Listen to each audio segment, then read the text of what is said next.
Perfecto, pues la siguiente película es Los Siete Samuráis, un clásico entre los clásicos. Una película que yo vi cuando era un joven estudiante en la universidad y que me gustó mucho y que me hizo enamorarme del cine de Kurosawa, aunque de hecho fue la segunda película que había visto de Kurosawa. La primera que vi fue, de hecho, fue Ran en el cine.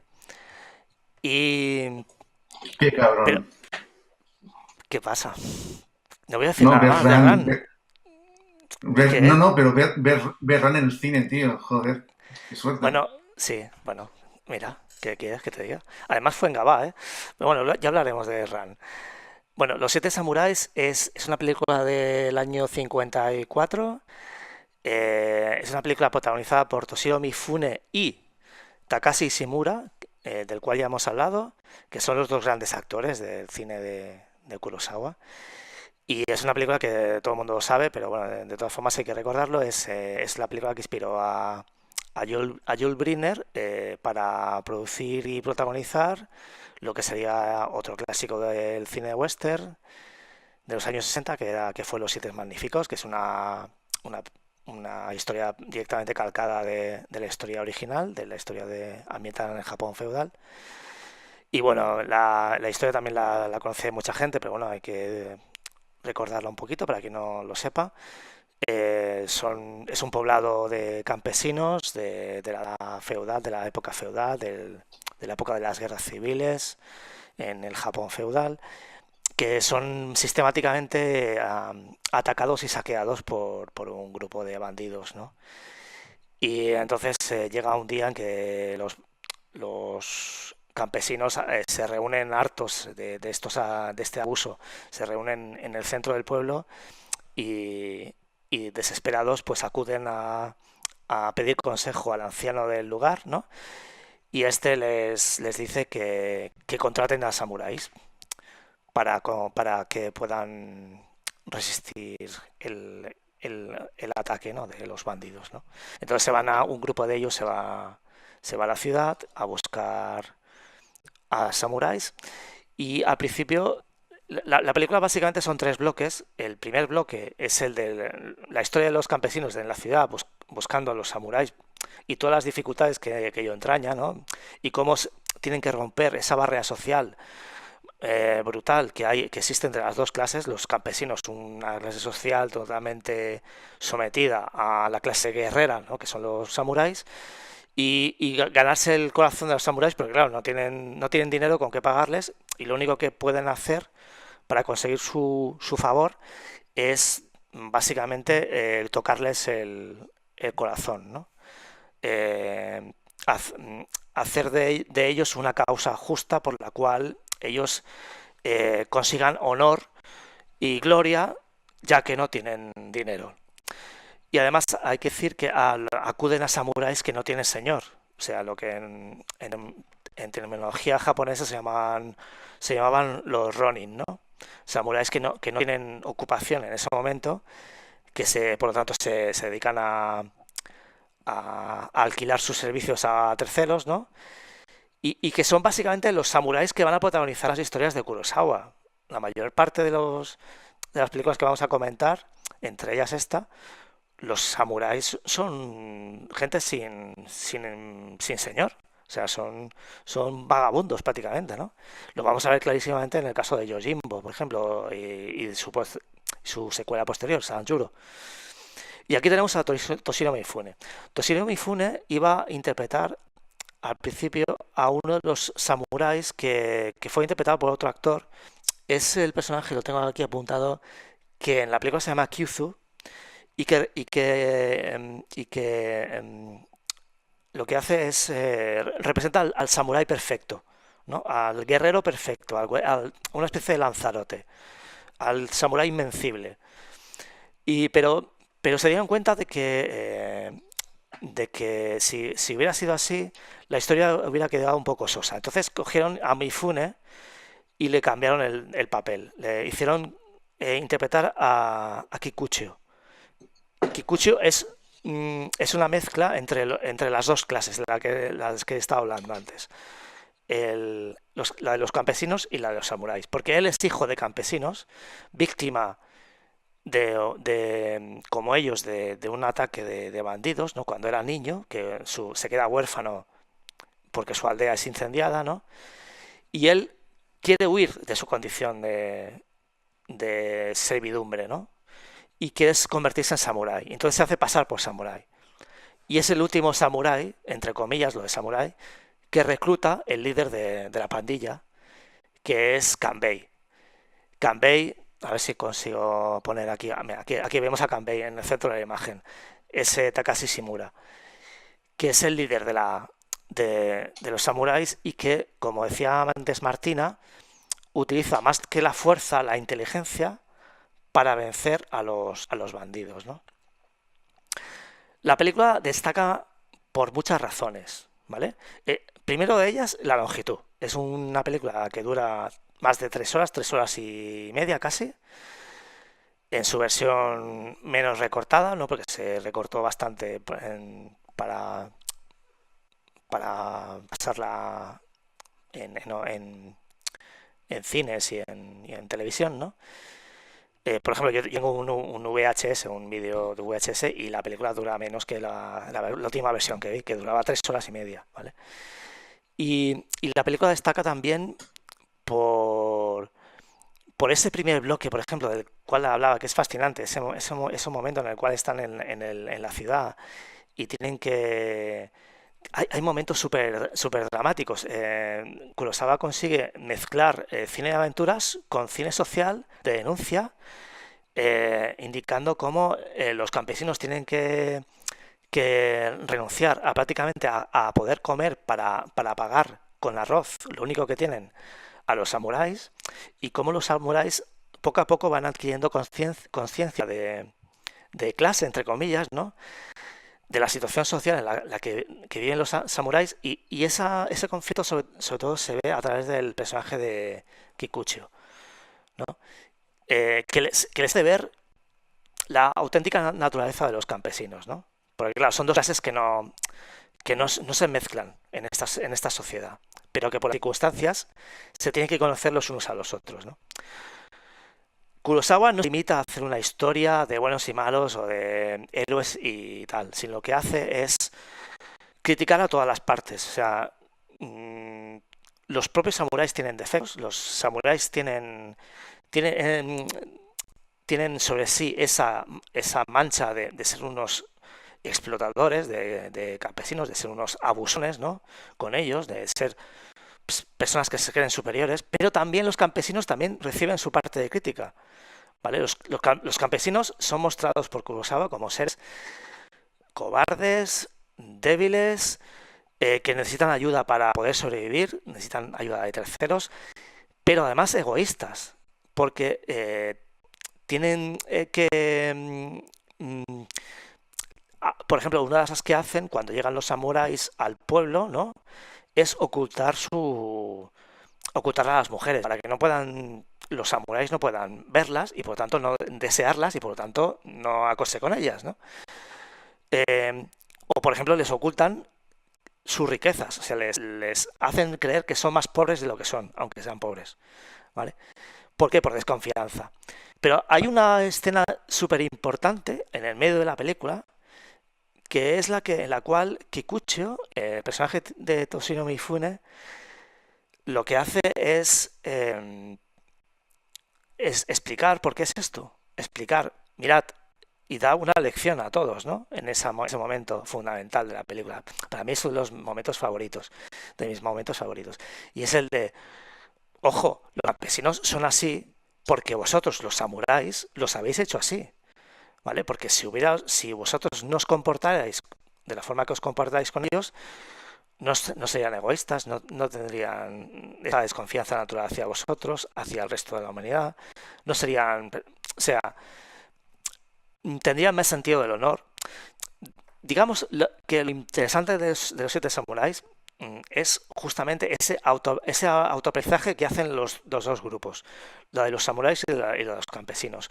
Como unos consiguen mejorar como personas reflejándose en los otros, ¿vale? No sé si estáis de acuerdo, cuando luego si queréis lo discutimos.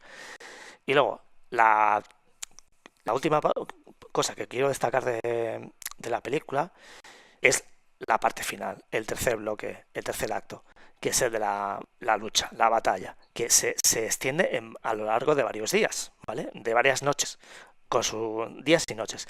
Y sobre todo la secuencia final que aquí estáis viendo, que se produce en medio de la lluvia, una lluvia torrencial. Recordad esos planos fantásticos de los caballos chapoteando en el barro, ¿vale? Porque los campesinos y Canbay idean sobre todo Canbay, idea una estrategia para aprovechar la superioridad numérica de los bandidos en su contra. Lo que hace es fortifica todo el pueblo, ¿vale? Para impedir que los bandidos puedan entrar, excepto por un lugar, ¿vale? Solo pueden entrar por un sitio a caballo, y lo que hace es dejarles entrar de uno en uno para ir matándolos poco a poco. La estrategia de Canbay es la, decir, no podemos hacer un enfrentamiento abierto, frontal, contra los bandidos, porque nos matarían a todos. Lo que tenemos que hacer es hacer que ellos, lo que se hace en las artes marciales, aprovechar la fuerza del otro en su contra, ¿no? Y eso algo increíblemente bien narrado y descrito. Otra cosa también muy importante y que se ha repetido en varias películas en las cuales hay una situación parecida, un grupo que quiere atacar a otro que está fortificado, es la planificación. Cómo se recrea esa estrategia militar, eh, y Kurosawa lo que hace es hacer que Kanbei dibuje un mapa. De hecho, si veis en documentales de rodajes del propio Kurosawa, lo que hacían los rodajes era dibujar. Él dibujaba y planificaba como si fuera un general. De hecho, le llamaban el emperador, ¿vale? Lo que quería que saliera en la película. Pues Kanbei hace lo mismo, dibuja un bellísimo plano del pueblo, y luego además dibuja una lista de los bandidos, ¿no? Cada uno con un círculo. Y a medida que los bandidos van muriendo, ¿vale? Los va marcando, ¿vale? Va diciendo cuántos quedan para poderlos matar, ¿no? Y ya no voy a hablar más porque quiero dejaros que veáis más cosas, no quiero monopolizar el tema, pero decir simplemente que los 7 samuráis, y aquí tenemos la bandera de los samuráis, que vemos a los 6 y el triángulo que representa al líder, ¿no? No, al líder, no, a ese samurái que no es samurái, que es Mifune, ¿no? Y abajo pone, si no recuerdo mal, la historia pone una palabra en japonés que significa unidos o pueblo. O sea, digamos que el mensaje que se transmite en la película es el de solamente si los individuos se unen y dejan al lado sus diferencias y su egoísmo, pueden vencer el mal, ¿vale? Este sería un poco el mensaje principal de la película, creo yo.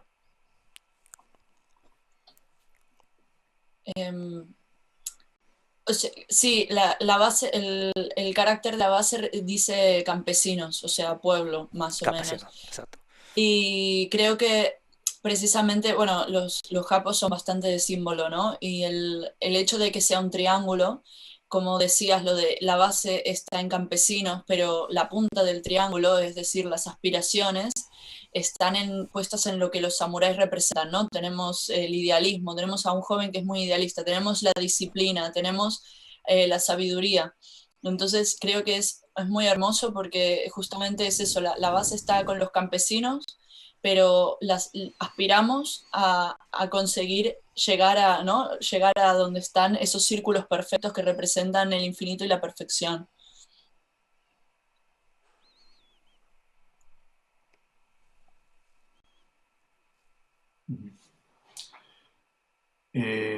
Bueno, por decir algo más y que no hace falta ir repitiendo temas que ya se han comentado, eh,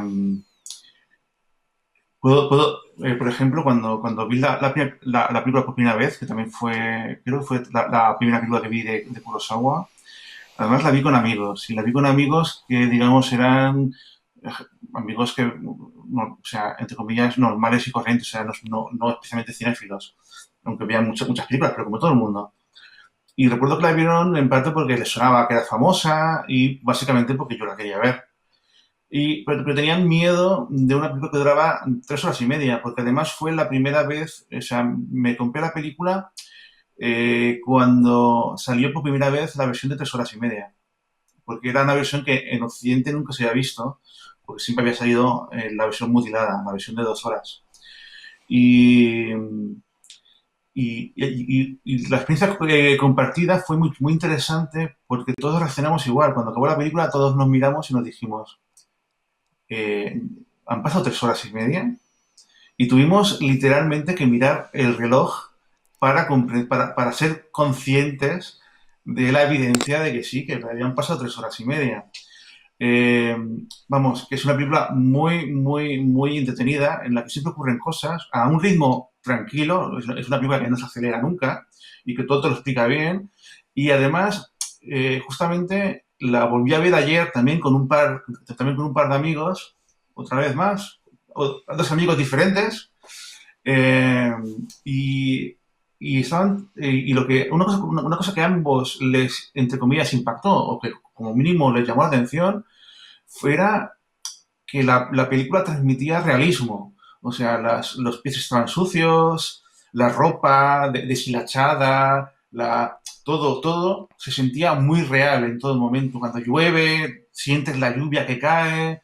O sea, es una película que siendo una película supuestamente de aventuras y tal y cual, tiene un realismo que le crea, le da una especie de tridimensionalidad que ayuda mucho a que el espectador se meta en la película y la sienta y se la crea. Y algo que se ha comentado Oscar, sí, pues simplemente quiero remarcarlo, es la importancia de la temática social, ¿no? De la pobreza, las clases sociales. Es algo que se repite en el cine de Kurosawa y es algo bastante real, o sea, es una película de aventuras, de entretenimiento, pero que tiene un trasfondo realista, social, además de una época que ya hemos comentado antes, la época del Sengoku, o sea, la época de caos y de guerras y de los bandidos y tal, más la época más tremenda, más violenta del Japón antiguo, que fue en general muy violento, en general todo, ¿no? Pero en esa época en concreto especialmente.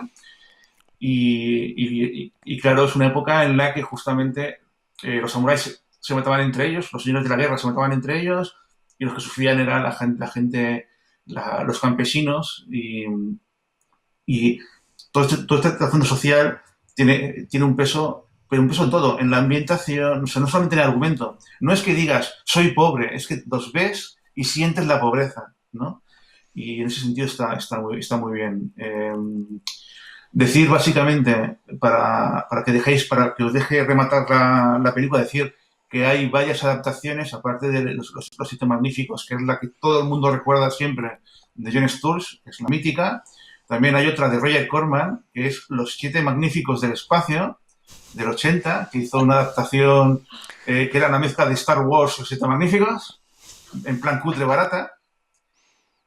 Eh, y, y, y luego dos de Hong Kong, que son Seven Warriors, del 89, dirigida por el mítico Sammo Hung, y Siete Espadas, del 2005, dirigida por el también mítico Siu Hart. Y hay otra versión más, que si quieres te la dejo a ti, Martina, porque creo que tú la sabes, ¿no? La adaptación que falta. ¿No te No, no acuerdas? tengo ni idea. ¿Adaptaciones? Creo que la comentamos el otro día, que salió en la conversación. Ah, sí, Bichos, es de Pixar. verdad, bichos de Pixar. Es verdad, sí. Y nada, os dejo que rematéis la película, que si queréis comentar alguna cosa más es el momento, ¿eh? Porque ya han Pues, pasado pues el tiempo. Martina, adelante, Sí, di tú. me gustaría decir que yo creo que en el arte, ¿no? La forma, lo más importante viene primero la filosofía, que Kurosawa tiene mucha, porque tenemos esto de cómo el pueblo aspira a hacer algo mejor y cómo el rechazo, ¿no? Por parte de esas aspiraciones o la frustración de no encajar con ellas, como cuando Kikuchi, es que yo lo pronuncio muy mal, yo lo pronuncio al Spanish, digo Kikuchillo y no está bien, Kikucho,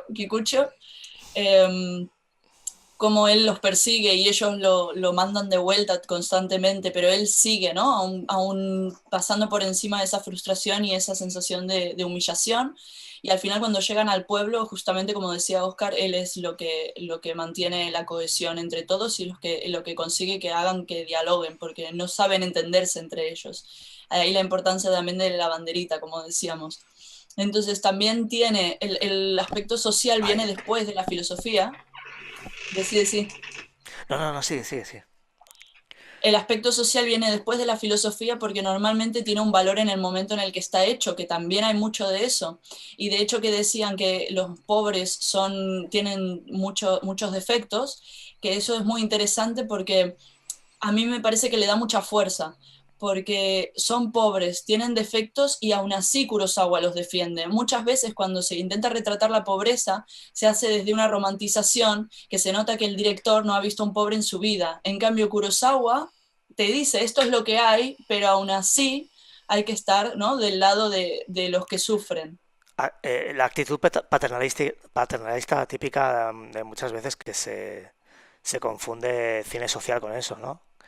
Ujú. Y en Kurosawa no, en Kurosawa, al menos en esta película. Yo en otras ya hablaríamos haciendo otro programa con otras películas, ¿no? Que no son del género. Pero en esta sí que se nota muchísimo que se muestra una clase social que, que no es perfecta, que no se idealiza en ningún momento, ¿no? Ujú. Además, es muy interesante porque lo que hace en Los Siete Samuráis es una película magnífica porque todos los personajes tienen, tienen cosas interesantes. O sea, todos tienen. No hay ni uno solo que sobre. Todos están perfectamente dibujados. Hay un personaje, el personaje de Shino, de la chica. Eh, Como hay un momento que prácticamente viola, entre comillas, al samurái joven, Samurai ¿no? joven. Inexperto, ¿no? Porque le dice, bueno, ¿tú qué eres? ¿Tú eres un hombre? ¿Tú eres un samurái? ¿Por qué no te acuestas conmigo entonces? Porque al pobre chico lo tiene como, joder, ¿no? Y luego el padre de la chica, que está todo el rato obsesionado con que desfloren a su hija, que por otro lado está deseando que lo hagan, ¿no? Luego la reacción de otro de los campesinos que tiene un papel muy importante, que es Rikichi. Rikichi es uno de los campesinos víctimas de los bandidos cuya mujer se ha ido con los bandidos de forma ambigua. No sabemos muy bien si ha sido de forma voluntaria o involuntaria. Si es para escapar de su situación de pobreza e imaginación y vivir lo que puede creer que es una vida mejor con los bandidos, o bien se la ha llevado a la fuerza y se ha acabado adaptando a esa situación, ¿no? Y cómo esa secuencia de final de la casa incendiada, que no voy a desvelar mucho para que la gente que no haya visto la película. Y luego yo destacaría, antes de acabar y dejar y allá callar para siempre, la secuencia de la bandera. Cuando ya hay la primera víctima del grupo de los samuráis, uno de los samuráis ya ha sacrificado su vida en el enfrentamiento con los bandidos y todos están hechos polvo, ¿no? Reunidos, samuráis a un lado y pueblo, campesinos al otro, ¿vale? En el cementerio, ¿vale? Con la katana clavada ahí en la tumba, ¿no? Y cómo esa secuencia de dolor y de pérdida se transforma en una reivindicación de una llamada a la lucha, ¿no? Al sacrificio por parte de Kikucho, que coge la bandera, se va corriendo en un plano magnífico, en un plano secuencia magnífico, que lo va siguiendo la cámara hasta llegar al tejado de la casa que hay enfrente, al lado de la tumba, y planta la bandera en ese momento. Y es uno de los momentos más bonitos de la historia del cine.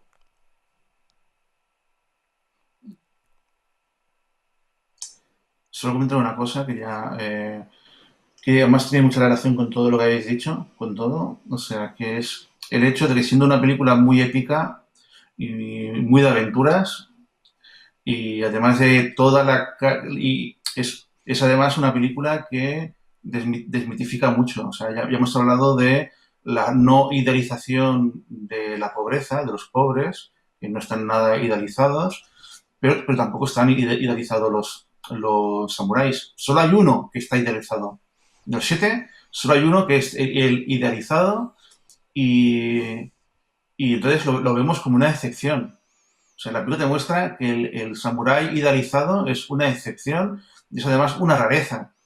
Eh, o sea, no. Y lo cual es muy interesante, ¿no? Una película que es tan aparentemente tan. Que debería dar a la mitificación, justamente huye de ello. Y no sé, tendríamos que pasar a la siguiente. O sea, decid algo, pero Lo rápido, por último, favor. Sí, perdón, sí, perdón, lo último. dale. Que justamente en la épica, ¿no? Siempre se tiende al idealismo y Kurosawa tiene mucha épica, entonces corre el riesgo de caer en ese idealismo. Pero tanto el ideal que viene a ser lo de los samuráis, incluso ellos tienen cosas que tienen que corregir, como lo que decías de que el joven no está acostumbrado, ¿no? A una mujer, que es como lo más rutinario del mundo. Entonces, que ese idealismo solo puede estar completo cuando se junta con la realidad y se tiene en cuenta.